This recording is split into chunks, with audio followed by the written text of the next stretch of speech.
Punjabi university Patiala की 5 साला लैंगुएजिस की जिहड़े एकीकृत कोर्स साडे ने उन्होंने एक विद्यार्थन जशनदीप कौर की कल बड़ी मंदभागी घटना हुई जी मौत हो गई।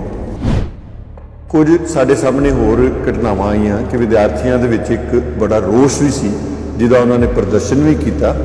उस रोष प्रदर्शन दौरान उन्होंने कुछ इल्ज़ाम भी लाए, कुछ दोष लाए कि कोई अध्यापक या कुछ अध्यापकों का वतीरा जिहड़ा विद्यार्थियों वालों ठीक नहीं है, जां उन्होंने कोई इल्ज़ाम ने कि उन्होंने कोई गलबात का तरीका जां किसी विद्यार्थियों को परेशान की।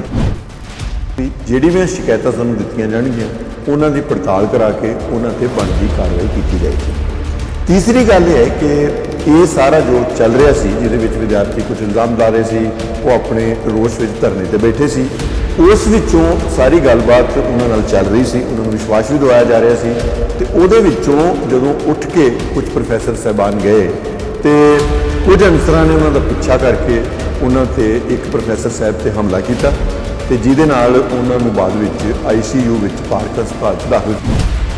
पंजाबी यूनीवर्सिटी पटियाला की 5 साला लैंगुएजिस की जिहड़े एकीकृत कोर्स साडे ने उन्होंने एक विद्यार्थन जशनदीप कौर की कल बड़ी मंदभागी घटना हुई जी मौत हो गई।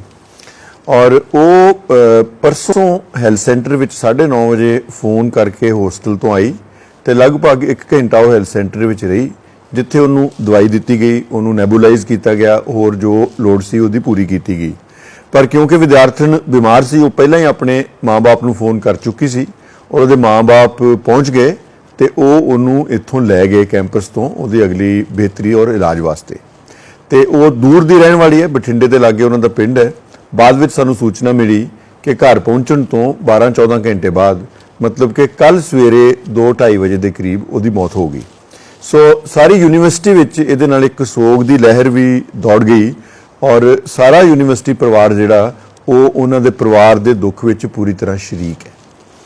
इहदे नाल ही कुछ साडे सामने होर घटनावां आईयां कि विद्यार्थियों के विच एक बड़ा रोष भी सी जिहदा उन्होंने प्रदर्शन भी किया।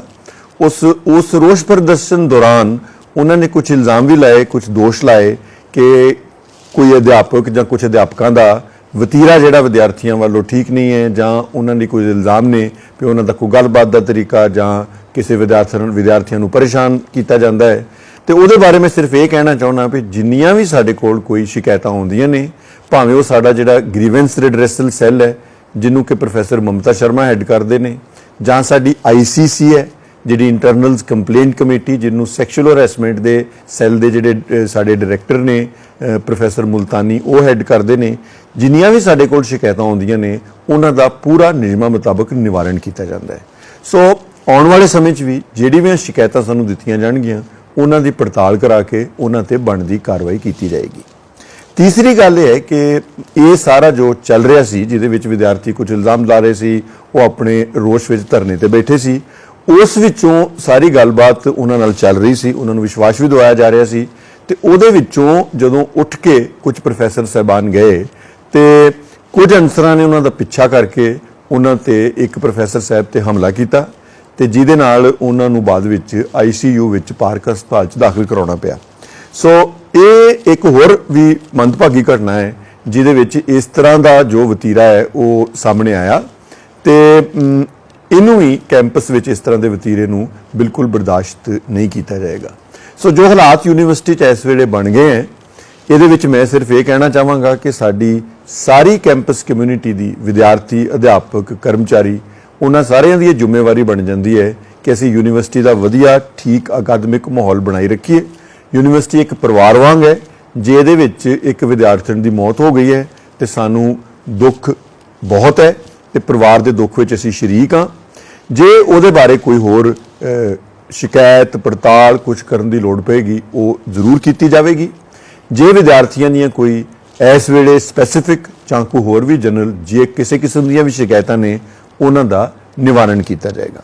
अज विद्यार्थियों ने मैनू एक शिकायत पत्र दिता है तो वो जिहड़ियां शिकायतां ने वायदे मुताबिक अज ही उहदे उत्ते इनकुआयरी अफसर लगा दिता गया है जिहड़ा कि निरपक्ष रूप विच उसकी जांच करेगा। सो एक बार फिर मैं सारी कम्यूनिटी नूं अपील करनी चाहुंदा कि आपां अपने पढ़ पढ़ाउण दे ते अकादमिक माहौल नूं बनाई रखण दे काम नूं करदे रहिए ਤੇ ਪ੍ਰਸ਼ਾਸਨ ਉਹ ਸਭ ਕੁਝ ਕਰੇਗਾ ਜਿਸ ਦੀ ਜ਼ਰੂਰਤ ਹੈ। ਅੱਜ ਵਿਦਿਆਰਥੀਆਂ ਨਾਲ ਗੱਲਬਾਤ ਤੋਂ ਬਾਅਦ ਜਦੋਂ ਉਹਨਾਂ ਦੀਆਂ ਸ਼ਿਕਾਇਤਾਂ ਦੇ ਉੱਤੇ ਤੁਰੰਤ ਪੜਤਾਲ ਕਰਾਉਣ ਦਾ ਵਾਅਦਾ ਕੀਤਾ ਗਿਆ ਤੇ ਜਿਹੜੀ ਪੜਤਾਲ ਹੁਣ ਸ਼ੁਰੂ ਵੀ ਹੋ ਚੁੱਕੀ ਹੈ, ਉਸ ਤੋਂ ਬਾਅਦ ਸਾਰੀ ਕਮਿਊਨਿਟੀ ਵਿੱਚ ਆਪਸੀ ਵਿਸ਼ਵਾਸ ਹੈ ਤੇ ਯੂਨੀਵਰਸਿਟੀ ਦੀ ਸਥਿਤੀ ਬਿਲਕੁਲ ਠੀਕ ਹੈ।